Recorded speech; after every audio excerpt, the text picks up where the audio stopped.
예수님의 승천을 목도한 제자들은 이제 주님이 주신 사명을 감당하고 성령의 권능을 받기 위해서 마음을 같이하여 기도로 준비합니다. 이들이 받았던 사명은 예수 그리스도가 메시아이심과 그분의 부활을 증언하는 것입니다. 이것은 당시 예수님의 제자에게만 해당되는 것이 아니라 오늘 우리 모두에게 주어진 영광된 사명입니다. 제자들이 영광된 사명을 이루기 위하여 세 가지를 했습니다. 먼저는 마음을 같이하여 기도하는 것과 하나님의 공의로운 심판이 있음을 믿는 것과 그리고 가룟 유다 대신에 다른 제자를 보존하는 것입니다. 먼저 이들에게는 마음을 같이하는 기도의 다락방이 있습니다. 예루살렘에 있는 마가의 다락방이 이들의 모임의 장소고 기도의 장소입니다. 천국운동은 예루살렘에부터 시작이 됩니다. 예수님이 고난을 받으신 것도 예루살렘이고 그분이 죽으신 것도 그리고 다시 살아난 것도 예루살렘입니다. 예수님은 제자들에게 예루살렘을 떠나지 말고 내게 들은 바 아버지께서 약속한 것을 기다리라고 말씀하십니다. 제자들은 아버지께서 약속한 것을 받기 위해서 예루살렘을 떠나지 않고 서로 모여서 기도합니다. 그리고 마침내 마가의 다락방에서 성령 충만과 권능을 받습니다. 예수님께서 승천한 뒤에도 제자들은 흩어지지 않고 예루살렘에 있는 마가의 다락방에 서로 격려하며 모입니다. 그리고 누가 뭘 할 것 없이 서로 모여서 기도하기 시작했습니다. 여러분, 이 예루살렘은 오늘의 교회를 뜻하고 교회를 떠나지 말고 기도할 것을 주님이 요구하고 있습니다. 예수님은 교회를 사랑하시고 이 교회를 세우기 위하여 죽으셨습니다. 그리고 교회를 떠나지 말 것을 명령하셨습니다. 저나 실로나 우리 신앙 중심은 교회 중심이 되어야 됩니다. 내가 교회에서 예배를 하고 교회에서 기도하고 교회에서 서로 만나 봉사하며 은혜를 받아야 됩니다. 신앙을 내 감정과 내 기분에 좌우한다면 우리는 하루에 몇 번씩이라도 교회를 옮길 수가 있습니다. 예수님이 교회 당회장 되셔서 그분의 권위를 인정하고 얘기할 때는 교회는 확실히 달라지게 됩니다. 우리는 주님이 세우신 교회에서 우리 자신과 우리 자녀들을 다 주 앞에 위탁해야 됩니다. 그런데 다락방 기도의 특징이 몇 가지가 있습니다. 다락방 기도는 예수님께서 친히 제자들을 불러 모아서 인도하신 기도입니다. 예수님은 십자가에 죽으시자 낙심한 어떤 두 제자가 예루살렘을 떠나 힘없이 엠마오라고 하는 작은 마을로 갑니다.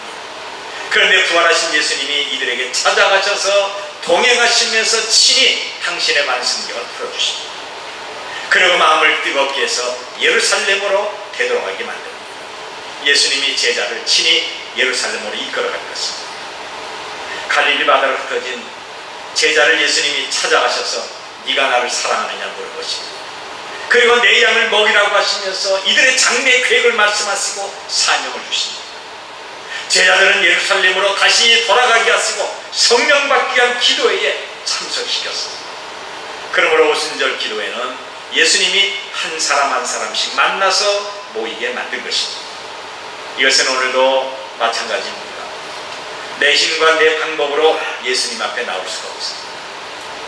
요한복음 6장 44절 보니까 나를 보내신 아버지께서 이끌지 아니하시면 아무라도 내게 올 수 없다고 말씀하십니다. 여러분, 오늘도 예수님은 저와 여러분을 굳게 잡으시고 여기까지 이끌어 주셨습니다. 나를 잡아서 영원한 천국까지 인도하시는 하나님 앞에 감사하도록 하십시다. 요즘 새벽기도에 참석한 분들이 많아졌습니다. 눈에 보이지 않는 분들이 참석을 합니다. 능력기도단이 점점 많아지고 믿음으로 부르짖는 소리가 담임 목사실까지 들립니다. 그러면 저는 정말 새힘을 얻습니다. 바로 여러분의 기도가 나를 새롭게 하면서 저에게 능력을 더하게 됩니다. 그런데 여러분, 새벽기도, 심야기도, 능력기도, 아니 오늘 이 시간에 예배하는 것은 내 힘과 내 방법으로 온 것이 아니라 주님이 잡아주시고 이끌어 주셔야 비로소 가능한 것입니다. 오늘 주님이 보이지 않는 손으로 저와 여러분을 꼭 잡아주시고 마가의 다락방으로 이끌어 주었듯이 이 교회로 인도해 주셨습니다. 그리고 마가 다락방의 기도는 합심하는 기도입니다. 14절 보니까 여자들과 예수의 어머니 마리아와 예수의 아우들과 더불어 마음을 같이하여 오로지 기도에 힘씁니다. 여기는 예수님을 3번씩이나 부인한 베드로가 있었고, 부활을 의심하다가 책망받았던 도마도 이 자리에 있었습니다. 요한과 같은 청년도 있었고, 예수님의 동생과 같은 초신자도 있었습니다. 예수님 어머니 마리아 같은 나이 많이 먹은 평신도 여자도 있습니다. 그런데 다락방 기도의 특징은 서로가 마음이 하나가 돼서 기도에 힘쓰게 된 것입니다. 예수님의 어머니와 그의 동생도 참석해서 기도에 힘씁니다. 이들은 예수님이 살아계실 때 구주로 믿지 않았지만 예수님이 부활하시고 승천한 후에 믿음이 열려서 기도에 참석하게 된 것입니다. 이때 마리아도 다른 여자와 같이 성령 받기 위해서 기도에 힘썼습니다. 천주교에서 마리아는 죄가 없다, 그리고 성모 마리아를 숭배하고 예배하는 것은 이런 뜻에서 잘못된 것입니다. 6절을 보니까 제자는 예수님을 주께서라고 합니다. 21절에서 베드로는 주 예수라고 했고, 24절에서 무사람의 마음을 아시는 주여라고 했습니다. 이제 교회는 성령을 보내실 예수님을 예배와 기도의 대상으로 눈뜨기 시작했던 겁니다. 여러분, 기독교는 예수 그리스도를 구주로 믿는 종교입니다. 여러분들이 예수님을 믿으면 아멘하도록 하십시오. 더 크게 아멘하도록 하십시오. 내가 예수 그리스도를 경배하는 것, 예수 그리스도를 위해서 살고 그리스도의 이름으로 기도하고 헌신하고 사랑을 나누는 종교가 우리 기독교입니다. 오늘 우리는 초대교회처럼 마음을 같이해서 기도에 힘써야 됩니다. 피사 성령 받기 위해서 마음을 같이해서 우리 기도해야 됩니다. 그래서 새벽 기도나 금요 심야 기도가 중요한 것입니다. 저와 여러분이 영과 육이 복을 받기 위해서 능력하는 합심의 기도가 필요한 것입니다. 마음을 같이하여 오로지 기도해야 됩니다. 초대교회는 거룩한 사랑으로 하나가 됐습니다. 이들도 우리처럼 매우 분주하고 먹고 살기에 바빴습니다. 이들도 피곤했습니다. 집에서 두 발을 뻗고 편히 쉬고 싶고 일찍 잠자고 싶었습니다. 그런데 기도하는 장소에 와서 오로지 기도에 힘썼던 것입니다. 기도하는 모임에 다툼과 불화가 없습니다. 사람들이 만나면 다른 사람에 대해서 말하게 되고, 그러다 보면 원망과 불평도 하고 세상 이야기를 많이 합니다. 그런데 이 모임에는 나와 하나님과의 1대1의 만남이 있었고, 성령을 약속하신 예수님을 향한 믿음이 전부라고 하는 것입니다. 그래서 오로지 기도에 힘쓸 수가 있었습니다. 그리고 마침내 성령의 충만을 받습니다. 세상이 감당하지 못할 능력의 사람들로 변화되게 된 것입니다. 예수님은 마태복음 18장에서 이렇게 말씀하십니다. 진실로 너희에게 이르노니 무엇이든지 너희가 땅에서 내면 하늘에서도 낼 것이요, 무엇이든지 너희가 땅에서 풀면 하늘에서도 풀리리라. 진실로 다시 너희에게 말하노니 너희 중에 두 사람이 땅에서 합심하여 무엇이든지 구하면 하늘에 계신 내 아버지께서 너희를 위하여 이루게 하시리라. 두세 사람이 내 이름으로 모인 곳에는 나도 그들 중에 있느니라. 여러분, 우리가 마음이 하나가 돼서 합심으로 이 자리에 모인 곳에 주님이 계십니다. 우리가 마음이 하나가 돼서 기도하면 하나님은 우리의 모든 기도가 반드시 이루어질도록 역사하고 있는 것입니다. 사업이 완전히 망하고 제기에 몸부림치다가 그나마 폭삭 주저앉았던 어떤 젊은 남편이 친구가 건네준 약을 운반하다가 그만 약사법 위반으로 유치장에 간 사람이 있습니다. 약의 내용이 어떤 것인지 몰랐던 겁니다. 너무 기가 막히고 억울합니다. 아무것도 모르는 자기를 이용한 친구가 원망스럽고 유치장에서 생각하면 할수록 그 친구를 죽이고 싶었습니다. 그런 사람을 친구라고 믿는 자기가 너무 무능하고 자기가 너무 미습니다. 그런 일을 가면서 원망하다가 할 일이 없는 좁은 유치장에서 한쪽 구석에 있는 어떤 성경이 눈에 띄기 시작합니다. 그래서 성경 갖고 읽기 시작합니다. 그리고 마음을 열고 스스로 예수님을 구주로 영접합니다. 누가 그 사람에게 예수님 믿으라고 하는 것도 아닌데 자기 스스로 성경을 펴고 성경을 읽다가 신령한 눈이 떠지면서 자기도 모르게 예수님이라는 이름을 처음 불러봅니다. 성경을 읽으면서 예수님. 그러다가 자기도 이제 예수님을 믿는다고 혼자 신앙 고백을 하는 것입니다. 그러면서 내가 믿는 예수님이 자기를 도와달라고 기도합니다. 여러분, 유치장에서 자기 혼자 예수님 믿는 사람이 무슨 기도가 있겠습니까? 그런데 한숨 쉬면서 화를 누르면서 주님, 나 좀 도와주옵소서. 난 정말 아무것도 몰랐으니 나를 위해서 힘 좀 써주십시오 라고 기도합니다. 그리고 유치장으로 면회온 아내에게 당신도 예수님 믿으라고 하면서 가장 가까운 교회 꼭 가라고 부탁을 합니다. 달리 할 것도 없고 지푸라기 하나도 잡고 싶은 그 아내도 가까운 교회에 가서 처음으로 예배를 합니다. 그리고 예배 시간 가운데 내내 자기 남편을 석방시켜달라고 울면서 기도하고 있습니다. 처음 참석한 예배 시간과 혼자 앉아서 예수님 말하는 그에게 왜 그렇게 눈물이 많이 나오는지 그는 이상했습니다. 그런데 그 다음날 월요일날 오후에 저한테 전화가 왔습니다. 남편이 하나님 은혜로 석방돼서 너무나 기뻐서 전화를 했다고 하는 겁니다. 기도할 줄 모르는 본인이 유치장에서 신앙을 고백하며 도와달라고 기도했습니다. 처음 교회 나온 아내가 예배하면서 눈물로 자기 남편을 위해서 기도하니까 하나님 들어주시죠. 배후에서 목사가 기도합니다. 이렇게 마음이 하나 돼서 기도하니까 석방될 수 없는 바로 그 다음 날에 그가 유치장에서 나오게 됐습니다. 여러분, 이것이 합심하는 기도의 능력입니다. 우리 교회 능력 기도실에서 이런 능력적인 그리고 이적적인 역사가 계속 일어나기를 주의 이름으로 축원합니다.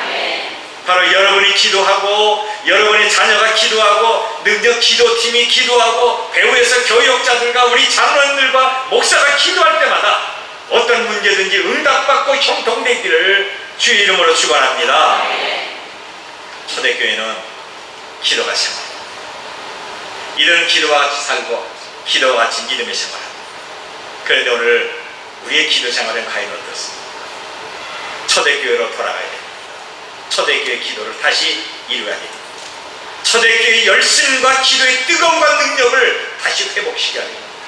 시간이 있을 때마다 기도에 힘쓰고 교회 구석구석마다 여러분이 기도의 골방이 되고 바로 하나님을 찾고 예수의 이름으로 기도하며 성령의 능력이 끊어지지 않기를 바랍니다. 오래전 일인데요, 제가 볼 일이 있어서 인천에 갔습니다. 그런데 그 용무가 하나님의 도우심으로 의외로 싱겁게 너무 빨리 끝났습니다. 저는 그래도 한 서너 시간 걸릴 줄 알았습니다. 너무 빨리 끝났어요. 시간이 남아봅니다. 약속이 있는데 3시간 정도의 시간이 남았습니다. 그 시간에 집에 왔다 갈 수도 없고 그래서 어디서 시간을 보낼까 하다가 교회를 찾아서 기도해야 되겠다는 마음이 듭니다. 그런데 눈에 띄는 교회는 많은데 열어놓은 교회는 하나도 없습니다. 서너 개의 교회를 찾아 기도하려고 했는데 문이 다 닫혀 있어서 저는 갈 데가 없어서 가장 가까운 눈에 띄는 어떤 극장에 들어갔습니다. 영화를 보다가 한 20분 봤는데 영이 맞지 않아서 머리가 너무 아파서 휴게실로 나와서 혼자 앉아있는데 그 영화관에서 일하는 나이 많고 허름한 어떤 청소부가 제 옆에 있는 의자에 앉더니 고개 숙여 뭐라고 중얼거립니다. 저게 무슨 소리인가 들어보니까 기도하는 것입니다. 저는 깜짝 놀랐습니다. 청소부가 자리에서 기도하는데 목사가 할 일이 뭐가 있겠어요? 남는 게 시간인데 저도 기도했습니다. 안에서는 영화에 몰두했지만 휴게소에서는 이름 모를 청소부와 제가 기도하고 있었습니다. 여러분, 기도는 때와 장소를 가리지 않는 것입니다. 진정한 부흥은 어디에 있다고 생각하십니까? 교회 부흥은 어디 있다고 생각하십니까? 교회 건물이 크고 헌금도 많고 교인의 수가 증가하는 것이 아니라 바로 내가 기도의 사람이 되고 내가 성령의 사람이 돼서 예배를 사모하고 열심히 모이는 것입니다. 초대교회가 바로 그랬습니다. 우리 종합제일교회가 그래야 됩니다. 이제 성령의 임하심과 교회 부흥의 소리를 듣도록 하십시다. 두 번째는 배신자 가룟유다의 비참한 채움입니다. 여기 15절 보니까 모인 무리의 수가 약 120명이나 되더라.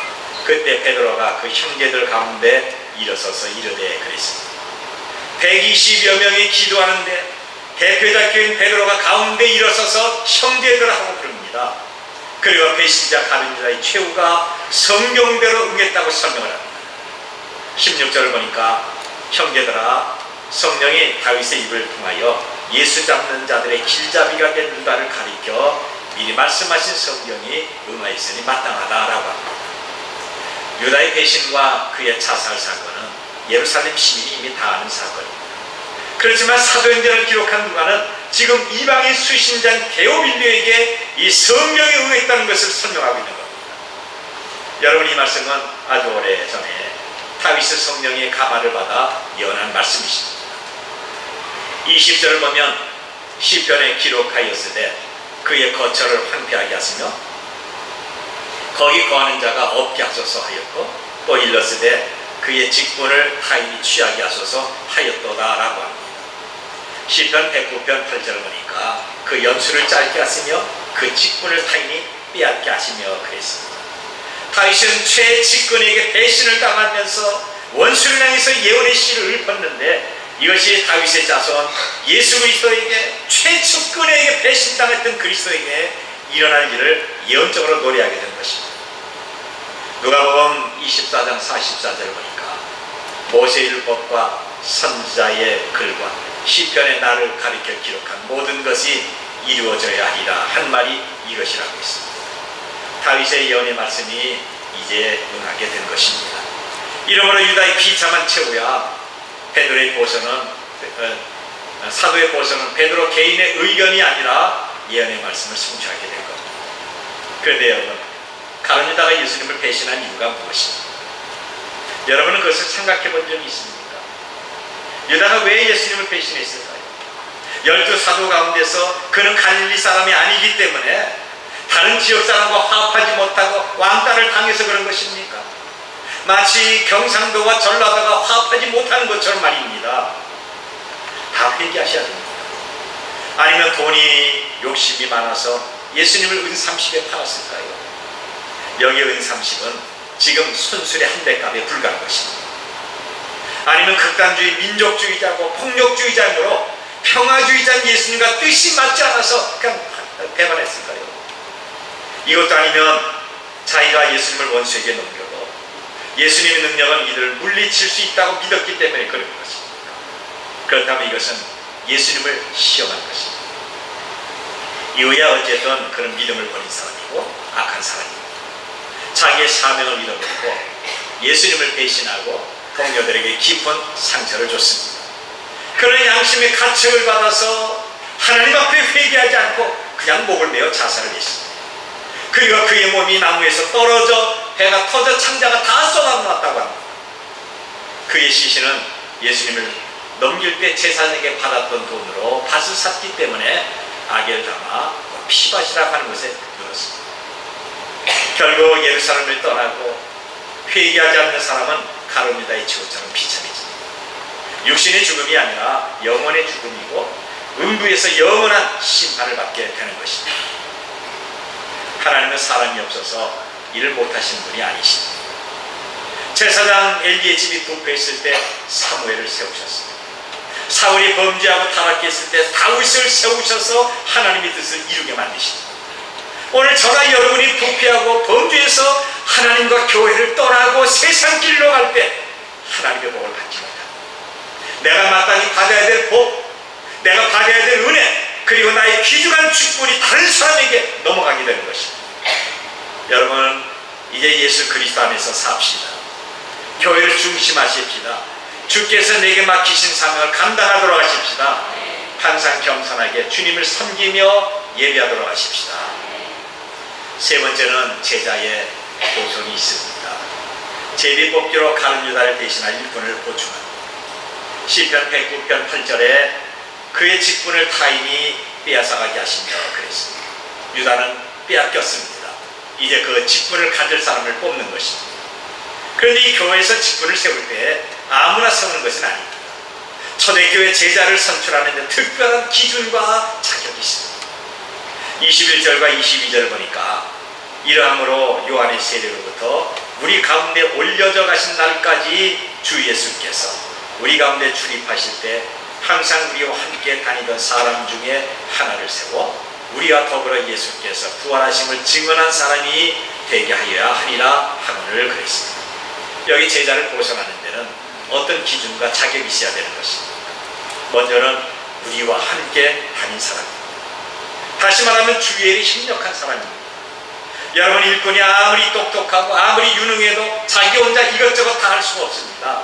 피차 협력하고 피차 덕을 세우는 사람이 되어야 됩니다. 그 다음에는 요한의 세례를 아는 사람입니다. 요한의 세례는 회개의 세례입니다. 그러므로 회개의 경험이 있어야 됩니다. 회개가 어떤 것인 줄 알고 회개를 통해서 죄 용서받은 경험이 있어야 됩니다. 여러분, 어떤 사람이 겸손하다고 생각하십니까? 회개하는 사람입니다. 어떤 사람이 은혜의 사람입니까? 회개 경험이 있는 사람입니다. 주의 모든 일꾼은 하나님 앞에서 겸손히 자기 자신의 죄를 회개하면서 용서를 받아야 되는 것입니다. 그리고 또 한 가지는 믿음의 확실한 체험이 있어야 됩니다. 베드로는 말하기를 예수님의 생애와 승천까지 신앙을 지금 나열하고 있습니다. 신앙의 확신이 없는 사람, 성경을 알지 못한 사람은 주의를 할 수가 없습니다. 누가 뭐래도 어떤 환란이 있어도 나는 끝까지 주님을 예비하며 섬기겠습니다. 나는 성경대로 살겠습니다. 이런 신앙의 확신이 있어야 하나님 앞에 쓰임받는 일꾼이 되는 것입니다. 오늘 저와 여러분에게 협력과 회개 그리고 신앙의 체험이 충만하시길 바랍니다. 우리에게 개인적인 신앙이 강하면 강할수록 협력이 부족할 것입니다. 그리고 충돌과 마찰이 있습니다. 그렇다고 무조건 타협자가 된다면 강력한 일꾼은 될 수가 없습니다. 그래서 하나님 보시기에 가장 적합한 일꾼을 선출하기 위해서 이들이 한 것이 있는데 그것이 바로 기도잖아요. 이들은 바사바와 마디아 두 사람을 세우고 기도하며 제비를 뽑습니다. 24절과 25절을 보면 그들이 기도하여 이르되 무사람의 마음을 아시는 주여 이 두 사람 중에 누가 주께 택하신 바 되어 봉사와 및 사도의 직무를 대신할 자인지를 보이시옵소서. 유다는 이 직무를 버리고 제 곳으로 갔나이다 라고 했습니다. 베드로와 제자들은 이 바사바 마디아를 기도하는 교우들 앞에 세우고 주여 이 두 사람 중에 누가 주의 마음에 맞습니까? 내 뜻대로 마시고 주님 뜻대로 행하게 하옵소서 기도합니다. 그리고 제비 뽑기를 합니다. 신앙에는 두 종류가 있는데요. 신본주의와 인본주의가 있습니다. 신본주의는 하나님 중심으로 하는 겁니다. 인본주의는 사람 중심, 자기 중심으로 하는 것입니다. 이 신본주의는 무엇을 하기 전에 먼저 기도를 합니다. 무엇인가 결정하기 전에 먼저 기도하는 거죠. 그리고 하나님의 뜻을 알고 일을 시작합니다. 그런데 인본주의는 자기가 먼저 결정하고 나중에 주님이 도와주셔야 된다고 졸라대는 거죠. 자기가 생각을 하고 자기가 결정하고 일을 저지르면서 맨 나중에 요식 행위로 하나님이 복 주실 것을 기도하는 것, 이게 인본주의입니다. 그래서 하나님 은혜 주지 않는다면 하나님이 나를 사랑하지 않는다. 스스로 시험에 들어버리고 떠나기도 하고 주저앉게 되는 겁니다. 여러분, 진실한 신앙은 먼저 기도하는 것입니다. 무엇이든지 기도보다 앞장서지 마십시오. 이들은 기도하고 제비를 뽑아 마디아를 선택합니다. 교회가 제비를 뽑아 하나님의 뜻을 아는 것은 구약에서 많이 실시한 겁니다. 제사장이 우림과 둠밈으로 제비를 뽑아 이를 결정합니다. 여호수아는 백성들이 가나안 땅에 거주할 그 땅을 분배하기 위해서 제비를 뽑았습니다. 레위 사람들이 제사의 순서와 반열을 정할 때 제비를 뽑았고, 두 속죄 염소를 보낼 때 하나님께 보내느냐 아사스에게 보내느냐 속죄 제물을 선택할 때도 제비 뽑습니다. 요나처럼 숨어있는 사람을 선택할 때도 제비를 뽑습니다. 그런데 제비 뽑기는 유다 백성들이 바벨론 포로 되기 전에는 사용했지만 포로 후에는 사용하지 않습니다. 그러다가 본문에 가룟 유다의 보손으로 마디아를 제비 뽑기로 선택합니다. 그리고 제비 뽑기는 또 나오지 않습니다. 왜냐하면 성령 강림으로 하나님의 말씀과 성령의 조명을 밝게 받았던 초대교회는 제비 뽑기를 더 이상 할 필요가 없었던 것입니다. 마디아의 이름의 뜻은 하나님의 선물입니다. 그런 제자로 고산도리에 복음을 증거하다가 많은 핍박을 받고 순교를 했습니다. 여러분, 나는 마디아처럼 하나님의 선물로 생각하십니까? 하나님이 예수 그리스도를 선물로 주셨고 믿음을 선물로 주셨고 성령의 은사를 선물로 주셨고 생명을 선물로 주셨습니다. 마디아의 이름은 하나님의 선물이라고 생각합니다. 그런데 내가 나를 생각할 때 나는 과연 하나님의 선물인가 생각하고 감사하고 있습니다. 아니면 가룟유다처럼 차라리 나지 않았다면 좋았을 걸 하면서 탄식하는 사람은 우리 가운데 혹시 없습니다. 마디아처럼 하나님의 선물이 되어야 합니다. 그는 크게 두각을 나타내지 않습니다.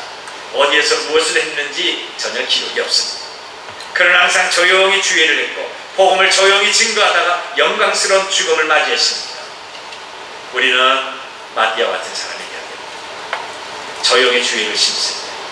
늘 자신을 돌아보며 회개하고 그리스도를 증거하는 기도의 사람, 복음의 증인이 되어야 됩니다. 누가 알아주지 않아도 말없이 조용히 주의를 하는 하나님의 귀한 선물들이 다 되시기를 바랍니다. 우리는 마티아처럼 하나님의 귀한 은혜의 선물을 받고 주의를 하는데, 여러분 주의를 할 때 기쁨과 감격이 있습니까? 예배할 때 기쁨과 감격이 있습니까? 여러분은 주님을 위해서 사는 사람입니까? 아니면 나를 위하는 자기 자신의 사람입니까? 나는 지금 주의를 할 때 열심히 하고 있습니다. 마티아처럼 순교하지 못해도 이 땅을 사는 동안 부활하신 예수님을 만나고 그분을 섬기고 그분 앞에 예배해야 될 것입니다. 마티아는 사도로 보성된 후에 다시 나오지 않습니다. 이름 한 줄도 없습니다. 이것은 무엇을 뜻하는 것입니까? 직분 가지고 교회를 소란스럽게 만드는 것이 아니라 이름도 없이 빛도 없이 묵묵히 그저 주의 일만 감당하는 것이죠. 자기가 전면에 나타나지 않고 아무도 자기를 알아주는 사람이 없어도 그저 주의 그림자가 돼서 자기 일을 다 맡았던 충성스러운 청직입니다. 오늘 우리의 기도가 이래야 되지 않습니까? 주님, 저도 마티아처럼 사용해 주세요. 이름 없이 빛도 없이 말 없이 주님을 위해서 살게 해주옵소서. 이런 신앙의 자세가 하나님의 선물입니다. 오늘 우리는 말씀에서 세 가지 삶을 알 수가 있습니다. 먼저 기도의 사람이 되어야 됩니다. 이제 기도에 불을 당기도록 하십시다. 내 속에 기도의 뜨거움이 있고 다른 사람들의 심령에 기도에 불을 지르는 하나님의 사람이 되도록 하십시다. 기도가 내 생활의 일부가 되고, 그래서 새벽과 금요일 능력 기도팀에 합류해서 같이 기도하는 하나님의 사람이 되도록 하십시다. 그리고 사명을 감당하도록 하십시다. 주님이 나에게 맡기신 거룩한 사명을 버리고 예수님을 떠난 가룟 유다의 비참한 최후를 기억하도록 하십시오. 내가 조용히 걸어가는 이 길은 영광의 길이요 사명에 살다가 하나님과 교회를 위해서 믿음의 경주에 승리하도록 하십시다. 그리고 우리는 하나님의 선물, 마티아처럼 묵묵히 하나님을 섬기고 예수 그리스도를 증거하며 충성할 때 확신하건대 여러분이 복을 받고 가정이 복을 받습니다. 하나님의 성령께서는 우리 자녀가 복을 받게 하고 이 교회가 복을 받게 하시고 대한민국이 복을 받게 만듭니다. 이런 놀라운 은혜가 우리의 믿음과 기도를 통해서 예수 그리스도 이름으로 계속 일어나기를 주의 이름으로 축원합니다.